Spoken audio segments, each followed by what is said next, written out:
Welcome you here tonight to our Bred for Balance seminar. I'm Tom Hook. If I haven't met you, I hope I can in the next few minutes here as well as tomorrow. I'm really thrilled that you're here because we're going to be talking about some things tonight that we think are, I guess we would say we think the direction that the industry is going to be headed. And we just want to have some people that I think are very knowledgeable about that and can share some of their insights with you, as well as the Hook and Wulf family just want to have a chance to get together and visit about things that would help, hopefully, the greater beef industry. As you saw on the cover of our catalog, it says, it's time to forge ahead. And the reason we came up with that theme this year is we think it's a pivotal time in the industry. We think it's unprecedented where we've got genomic testing or DNA testing capabilities at our fingertips that we're going to be using that will get genetic progress going at a much more rapid pace. And at the same time, we're also at an unprecedented time of consumer awareness, whether it's food safety, health, animal welfare. The consumer is really plugged into what we're doing in agriculture.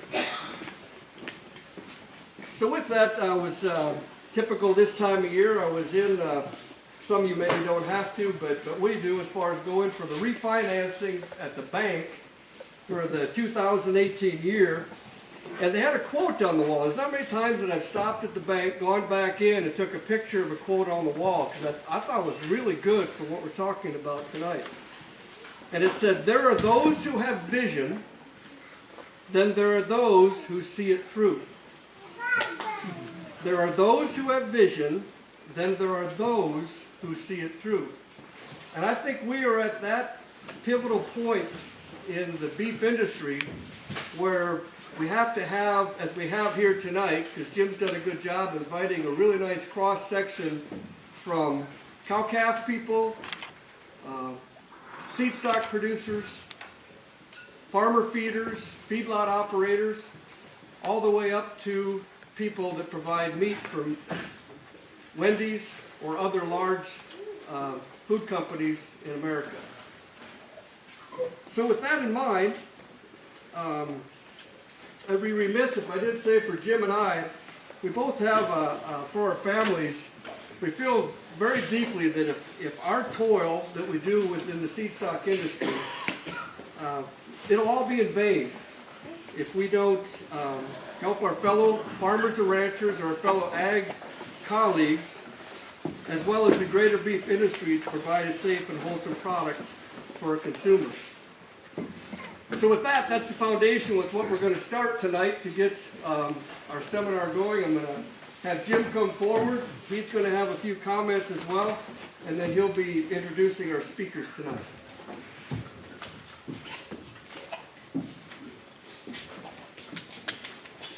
We're recording it, so that's what we're doing with this microphone. Yeah, up to Jim and Tom, we won't do any of this. We got the next generation that gets into this IT stuff. And I think, actually my brother Jerry couldn't make it tonight, and the first thing he asked me was, "Are you going to record it? Because I want to see it." So maybe we record it for Jerry. So Tom and my son Travis went to a seminar that the Simmental Association put on last fall, Fall Focus, and they come home from that and they said, "We got our topic for our seminar. It's going to be in the feeder cattle profit index, you know, and we're going to bring Chip in and we're going to talk about it." The more I thought about that, and I thought of my history, you know, my dad was a cattle feeder, much more than a cattle breeder. And Dad loved to feed cattle. And as we were growing up, you had to expand the operations, so we start AIing, and then we start raising limousine cattle. We actually started raising them limousine cattle because we AI'd a number of different sires of different breeds, and Dad went to the cooler of IVP in Laverne and looked at them carcasses, and he found the cattle that he liked, and that's what we started breeding, and that was limousine cattle. So he was always over here feeding the cattle, And he was always telling us, me and Jerry, what he wanted in the genetics in the feedlot to feed. So that had a big impact on when we come to making genetic selection and made sure that we kept in track of the traits that were important for Dad. So I think the concept that we're going to hear tonight, when I look at our operation, my history and how I grew up back when I was my boys' age, just started way back then. It just hasn't ever been applied to an industry basis, and we're hoping that this technology and what we're doing can broaden this scope. And so we got Casey Fana here from Wulf Cattle, and Mike Wulf up there. You know, they're still doing that over there, where they're tracking the cattle, the genetics that they feed in their feeding system, and marketing the bulls, and all the way through. So we're trying to improve this communication link. And a lot of times, us cow guys, we get really focused on the maternal traits because that's what we work with every day. I mean, when we're out there working with our cows, and there's many seed stock producers that have no connection to the feedlot side, and the packer side, and the meat company side. There's a very big disconnect in the industry. So I'll admit it, we can get pretty focused on udder structure and fertility and stuff, but I mean, we have quite a few cattle feeders in the room. I don't think they care what the udders look like and the mothers of them steers. I mean, they just hope that steer can grow, convert, and, you know, do good in the rail. So that's our concept that we're getting at tonight. So I want to introduce Chip. We got Chip Kemp here from American Simmental. He's got a big title, so I'm not even going to try to say it. He works more on the commercial side of the association, and he's kind of in charge of this. And come up, Chip. And I told him when I got him up here, I want everybody that's a cattle feeder in the room to raise their hand. Just wait. Everybody that feeds cattle. Buy the burgers? Yep. Okay. Awesome. Very good. Oh yeah, we're gonna trade toys. Yep.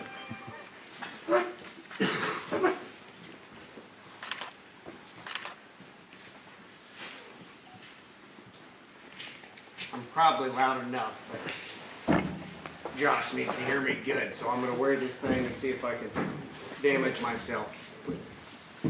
Well, great introductions from both of those gentlemen, and I guess really what you heard from both Mr. Hook and Mr. Wulf was the same basic thing, was that we have strong histories, and all of us in this room do, but things are evolving, and they're evolving quick.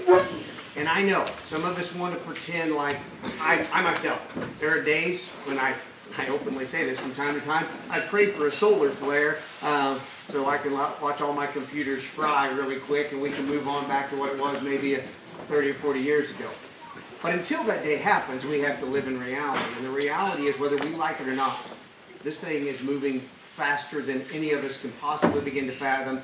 And the next 5 to 6 years are going to even make the last 10 look silly and slow. And so, we are blessed that we have a consortium of breed association groups that are willing to do something that you all have to do on a daily basis, but breed association types typically don't do. One could ask, and frankly could ask this with a fair amount of conviction, if you just look historically at the regular way that a breed association operates, you'd say, what exactly is it you do for this industry? However, when breed associations have the courage to start working together, we can start to help a whole wide swath of folks in a hurry. And so you see up there some letters that you probably don't recognize called IGS. So you're going to see this is called the International Genetic Solutions, or IGS Feeder Profit Calculator. And you might say, okay, Chip, it doesn't say anything about ASA on it. No, it doesn't. What IGS is this large collaboration of breed associations who have chosen to do what you do every single year. And that is, go to your neighbor and put your hand across the fence and shake it. And you work together on a variety of things. Yes, you work independent on those things, on different things as well. But we learn to work together. So, to help solve some of the concerns that Tom mentioned and Jim highlighted, about a year and a half ago now, we started on a journey to try to provide a tool that can help you all, both at the commercial level, folks at the seed stock level, those feeders, and the folks at the packing level, speak a common language. Because if I'm a buyer, I don't know how many times I can hear that's a set of fancy black calves that's had all its shots before that really means absolutely nothing to me, right? And how many times if I'm a seller, I'm like this, please, okay? At some point, we'd like to be in a position where we can all kind of speak with some level of clarity. And so that's what we've tried to accomplish here with the feeder profit calculator. I'm going to show you some of the guts of the feeder profit calculator so that you can say you've seen those. But first I want to tell you a little bit about how we got there and what it's about. But the long and short of the feeder profit calculator is it is an awareness tool that helps you as the seller and the buyer speak a common language. And that common language is dollars and cents, or the profit potential of a terminal cow. And right now, that is something that for a long time has been lacking in our industry, and so we're trying this collaborative approach to see if we can all benefit just a little bit. So we know that we need knowledge. We both need it. But the problem is sometimes when we get all this knowledge, we don't know what to do with it. And so you say, why? Keep it in mind. So I want to go back to where Tom kind of started. There are a lot of pressures on us. And if you're not familiar with these pressures, they can sneak up on you. It's better to know. I don't know if anybody in this room has ever heard of Memphis Meats. Anybody heard of Memphis Meats? You better learn, okay? And let me tell you why. Because for a long time, there were a whole host of folks in this world who thought, you know what, they can put us out of business. They can make animal agriculture irrelevant. We can make vegan burgers, right? We have major firms selling those in parts of the world, major firms that you probably spend money with. We have firms that are investing in non-animal protein alternatives. But what they found is what you and I know. First of all, we need animal proteins. Our body functions very effectively on it. Just as much people actually like it. So what they found out is, how about we try to go around this fact that the folks in town still want to eat meat. Okay, so we'll quit trying to beat them into submission to be a vegan. We won't get rid of meat. We'll just get rid of animals. Memphis Meats, if you don't know, is a group that has major investors, major players, who are investing in a firm that's making meat in a lab. And it is actually meat. When you have those kind of people investing in something, those aren't schmucks. Now, that's not true. Actually, some of them very well may be schmucks. But they're schmucks with power and money. Okay? And when we have not only the folks like significant money folks, the Bill Gateses of the world, but then when we have the firms that we're selling to in certain cases investing in these. I'm not judging that, I'm just pointing out the reality. So we have to double down on our intensity to get serious about our profit potential, or we're going to be left out in the cold. Or we're having issues like this. Again, just to blow through some things that we have to deal with. In the last 40 some odd years, we've essentially doubled the amount of chicken that this country, per capita, we eat in this country. In the same period of time, we've essentially cut beef consumption in half. I don't tell you these things to be negative. I tell you these things because we need to know the landscape so we can make effective decisions to react to the landscape, because if we don't, we're stuck. And I would rather us be empowered and go do something about it than death by paper cut. Death by paper cut is no fun at all. So, takes us to our last little dramatic deal, those chickens. Those pesky chickens that are giving some of us some struggles. Why does this slide in here? I'll tell you why. Here's my contention. I think the feeder profit calculator makes genetic awareness real for a population of folks in our industry that heretofore haven't really been able to capitalize on it. To a large extent, maybe the savvy feeders in this room might be excluded, but for most feeders, genetic awareness is limited to hide color, ear length, and horn status. That's the proxy for genetic awareness of the calves, right? The feeder profit calculator has the potential to make genetics real for those folks. Now again, there are some folks who are much more savvy than that, but en masse, and I can confirm this, last week, I sat down next to the man who makes the largest set of buying decisions in the country on feeders. He didn't even hide the fact. Yeah, it's fine, whatever. But as long as I can buy them cheap enough, I really don't care. They don't even hide that in some cases. And so and you know who's to blame for that? to a large extent, let's own our piece of that. We haven't provided them very effective tools to do something different. So let's own what we can own and try to solve the problem. We can wait for others to solve it, but we probably won't be relevant by then. So let's talk about chicken for just 1 second. So if the profit calculator can make genetics real in our industry for folks downstream, what has genetics done for this industry? I steal this. This is from somebody else, but I just steal his slide and I steal his comments. A gentleman that we had speak at that same meeting, Fall Focus, and has spoken at other major meetings, Mitch Abrahamson, who used to run a little firm called Cobb Van Tress. Anybody familiar with who Cobb Van Tress is? They're the largest poultry genetic supplier, you should be, right? Largest poultry genetic supplier on the planet. Presently owned by a small little firm that you know is Tyson. Again, they're responsible for half of the chickens on the planet. Half. And so he goes through the statistics. His job was essentially to develop the better chicken and do it more profitably, quicker, and grow faster. You can't read these numbers, but let me tell you what it says before I get off this slide. It says that in today's world, they're producing about 65 billion birds. And that 65 billion birds are producing about the same amount of meat that it would have taken 74 billion birds just about 15 to 20 years ago. What does that mean? By genetic selection, there are 90,000 poultry planets, or poultry buildings, 90,000 poultry buildings that do not exist because they're not needed, purely because of genetic selection. And you all understand the value of genetics. That's why you're at a place like this to appreciate what valuable genetics can do. So we all have data. We think we have data. We want it. But do we really? For me personally, I get a lot of data. I get a lot of numbers. But a lot of times it's just noise. And it confuses the heck out of me. So we need tools. Tools like, I like this one. And some of you have seen it before because it's important to me. Anybody know what that tool is? Gutenberg's printing press, 1400-ish. Changed the world. Or that one, I like that tool because that's better for me. That's a little one I can actually fathom a little bit. So, last thing before I get serious and we get into this deal. You may not be able to read this quote from Steve Jobs, but I think it's important, and I'll just read it if you can't see it from your eyes. It says, simple can be harder than complex. You have to work hard to get your thinking clean to make it simple, but it's worth it in the end because once you get there, you can move mountains. Frankly, that's what the profit calculator is designed to do.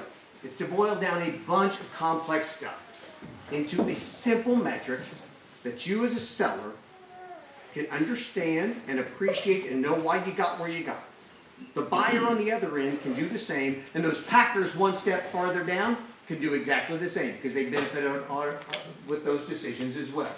So let's talk about this thing we call the IGS feeder profit calculator. Let me tell you the big picture things of what it does. Highlights. Well, there you go, Brady.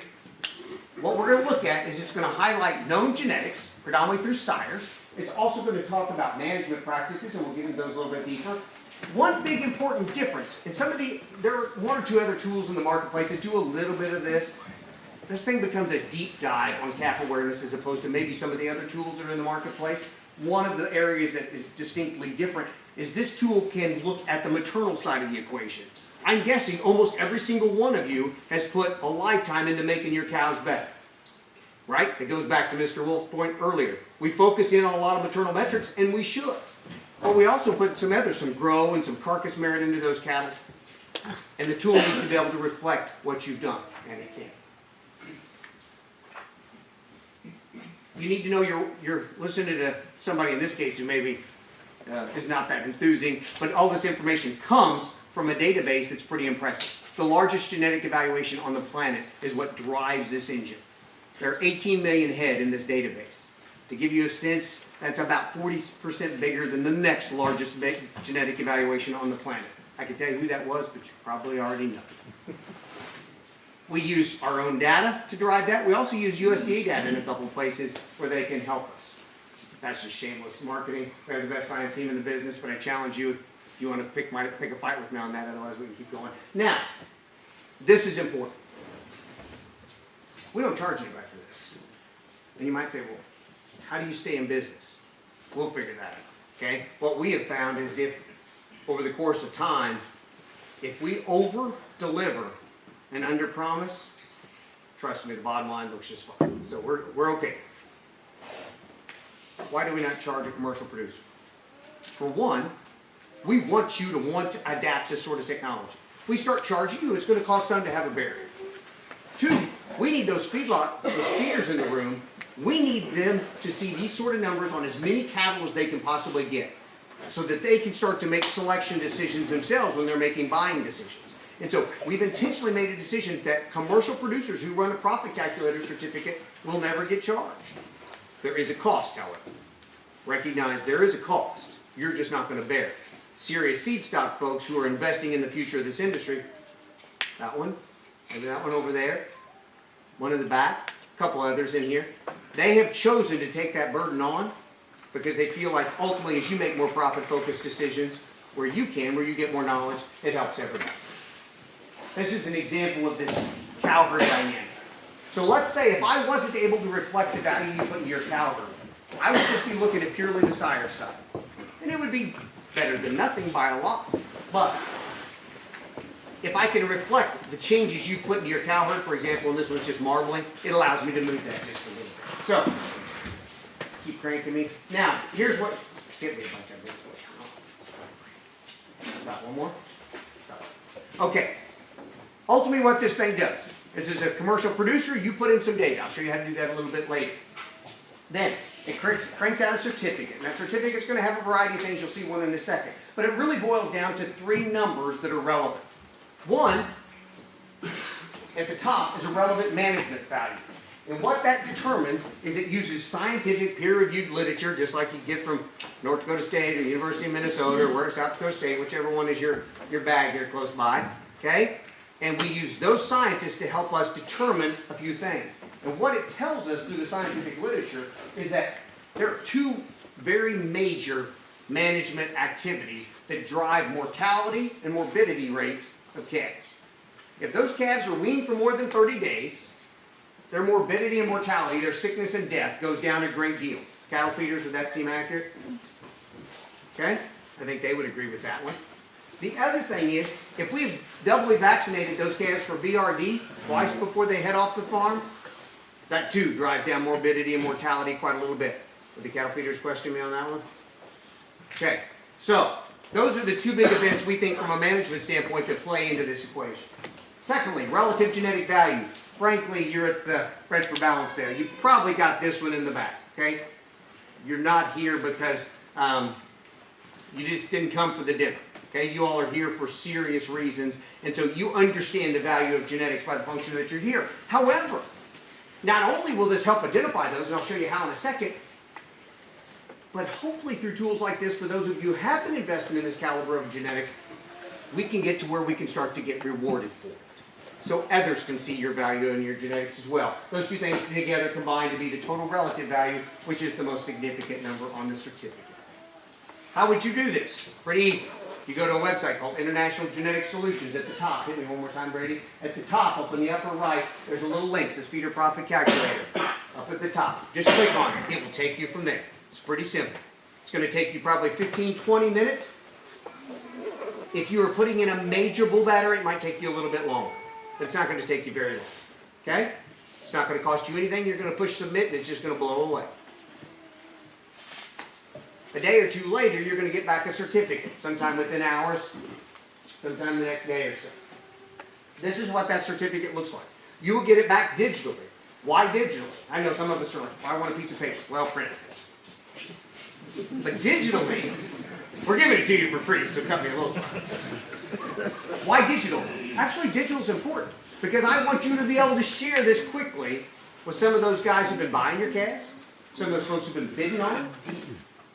Your local feedlot guy who's not been bidding on them.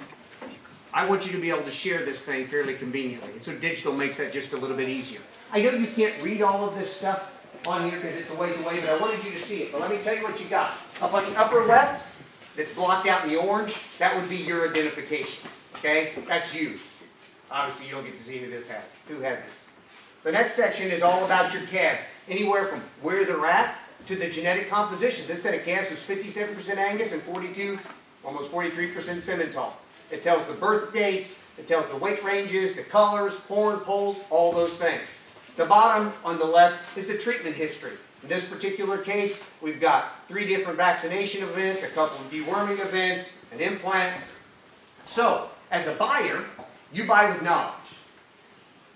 So they can see everything that you've done, everything that you've shared with us. Because that may matter. Some buyers, maybe they're interested in an NHTC health program, right? And so they may not want an implanted calf. Maybe they don't care. They should know. The right-hand side is where the magic is. Towards the bottom are some stars. They're kind of give you a sense of where they rank relative to our population on quality grade, yield grade, carcass weight, average daily gain, and feed conversion. And again, all those things are wonderful, but at the end of the day, this is a dollars and cents driven tool. So let's talk about these pieces right here. Let me be very clear what these say. You see where it says total relative value. In this case, it says $7 a hundred. What does that mean? Very specifically, what it means is that the animal is $7 over, from a break-even standpoint, the average calf in the industry on that day. What is the average calf? We have defined, and you can read it in the small print if you could see it up close. We've defined the average calf as the average Angus genetic profile. Does that seem reasonable? There's 70-some-odd% of the calves in the marketplace are sized by Angus bulls, and that's probably a decent step. So we've used the average Angus genetic profile, and we've assumed that 60% of the calves are weaned for more than 30 days. 60% of the calves are doubly vaccinated for VRD. Would that be a little high? In some areas it might be a little high, some areas it might be a little low. But that's our assumption. That's the average calf. The average Angus genetics, 60% weaned, 60% vaccinated. So, what that says, if you're a buyer, whatever you were willing to break even at on that average calf on that day in that sale barn, for this particular set of calves, if you paid another $7 more, you'd still break even. Because they have that much added growth, carcass built into them. Now, if you're the buyer, that's a great awareness tool. All we're really looking at, make sure what you understand we're doing. We're running a break-even calculation on that average set of Angus, and we're running a break-even calculation on this set of calves. We're saying there's a $7 differential between those two break-evens. Buyer has some awareness. Does the buyer have any interest in paying another $7 just to break even? In fact, no. Okay? So if you're the seller, don't think they're going to pay you $7. But we want this language to be as clear so everybody can see. There's a $7 differential. The buyer's not going to pay $7. Your hope as a seller is that he or she sees the value in this set of calves versus the unknown set of calves on the other side of the pen. Maybe they'll go another couple, $2, $3 with you. Does that make sense? The goal here is to speak a common language so that you and I can realize the answer's somewhere in the middle. Now we know. I'm going to show you real quick that this thing changes with weight. You all understand the same reason that heavier calves seem to be worth less per hundredweight, right? We know that, right? Keep hitting me for a second. I'm going to speed this up, but I want you to see what I'm looking at. You can't read these numbers, but this is 3 different profit calculator runs. And what it says is I've got a set of 500-pound steers here that are vaccinated, all this good genetics, actually out of a bull that you could have bought in this sale not very long ago. And at 500 pounds, that break-even differential is nearly $15. That's a whale of a number. At 700 pounds, that's down to $10. At 900 pounds, still well above the average animal, about 7.5. Why is that?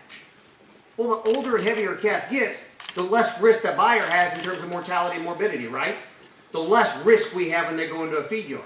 So that impact of that good management, it decreases over time because there's less risk in a 9-weight calf than there is a 5. And the same deal with genetics.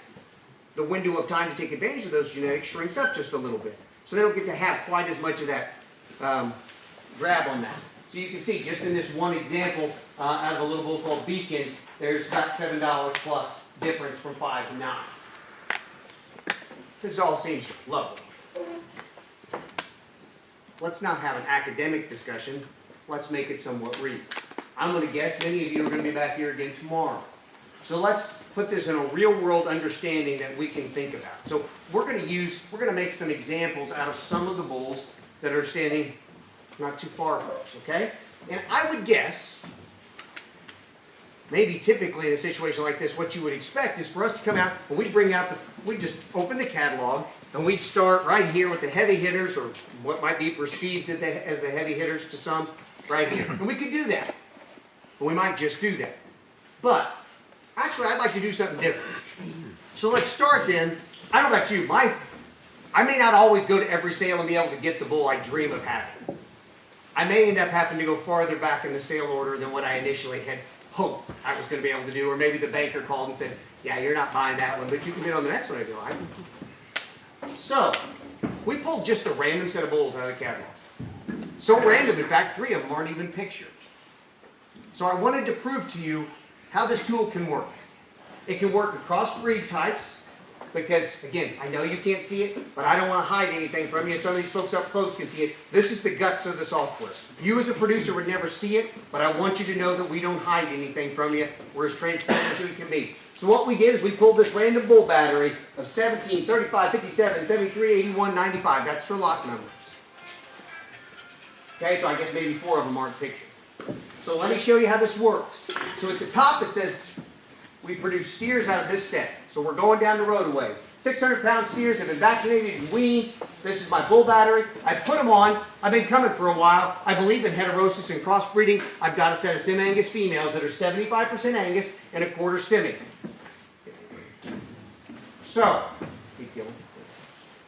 you can see they star up really good for those of you who are close, but this is the big deal. The break-even differential between this random bull battery out of the catalog and the average animal in our industry is nearly $11 a hundred. That is adding significant value if you purchase those kind of cattle and you have a third-party validation to help you document it to your buyer. But, again, back to Jim's point earlier, we got to think about females as well. And so it would be easy to just go all in terminal stuff all the time, but the reality is I'm guessing most of us are keeping daughters. And so it's important to note that in this same group, they have an average stability of a little over 14 and an average all-purpose index of 150, almost 156. Marty would tell me those are pretty impressive numbers. So those are maternal metrics that tell you you're going to get good female makers at the same time.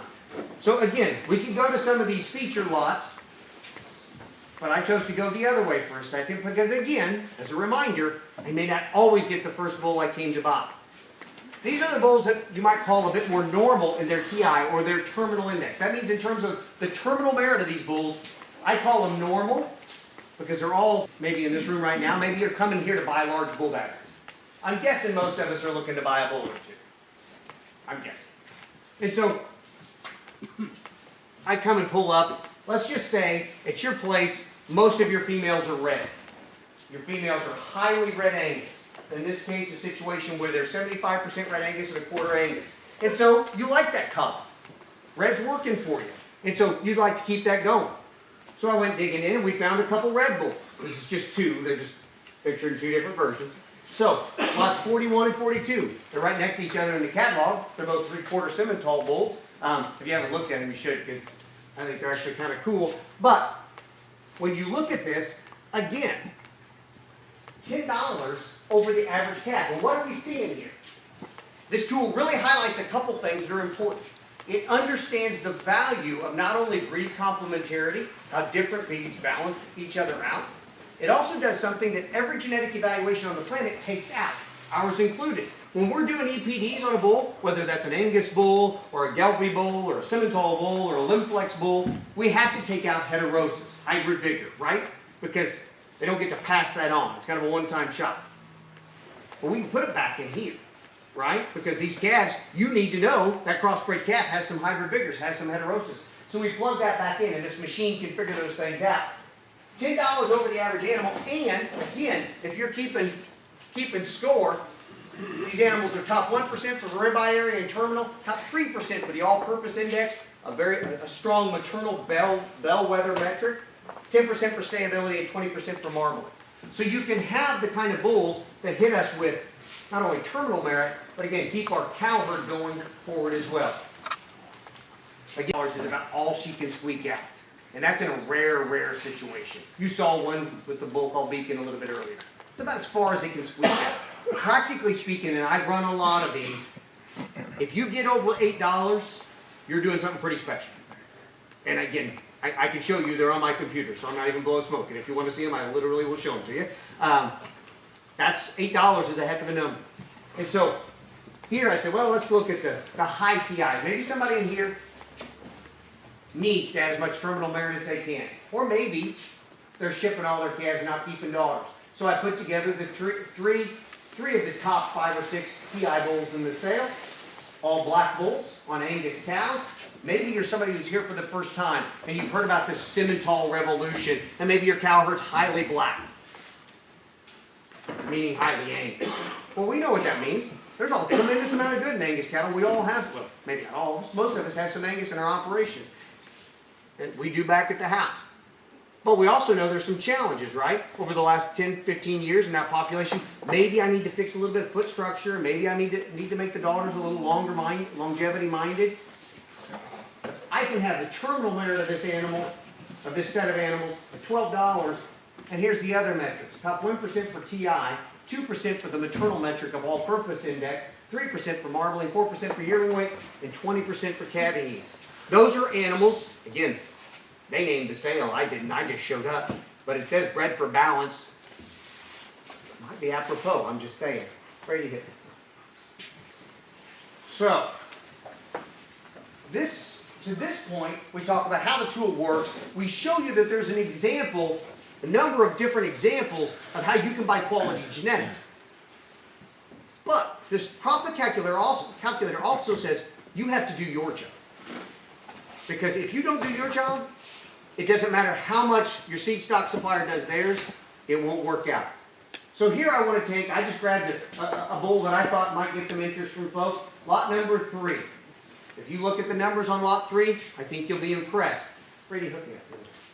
Now, I want to tell you what we're going to do. Pop in here again. What we have here is a set of 600-pound calves out of a pretty impressive bull. I bought him. I took him home. I put him on some straight Angus cows. Should make sense. That should work. 600-pound calves. I did the typical Missouri thing, because that's where I'm from, so I can say that. I did the typical Missouri thing, and I weaned him on diesel fuel, and I'm too cheap for needles. So, he wasn't the calves weren't vaccinated, and there's no preconditioning period at all. I took him to town. If I do that, even with a bull of that caliber, I'm backwards $3 from the average calf in the industry. Why? Because I just put all the risk on the buyer.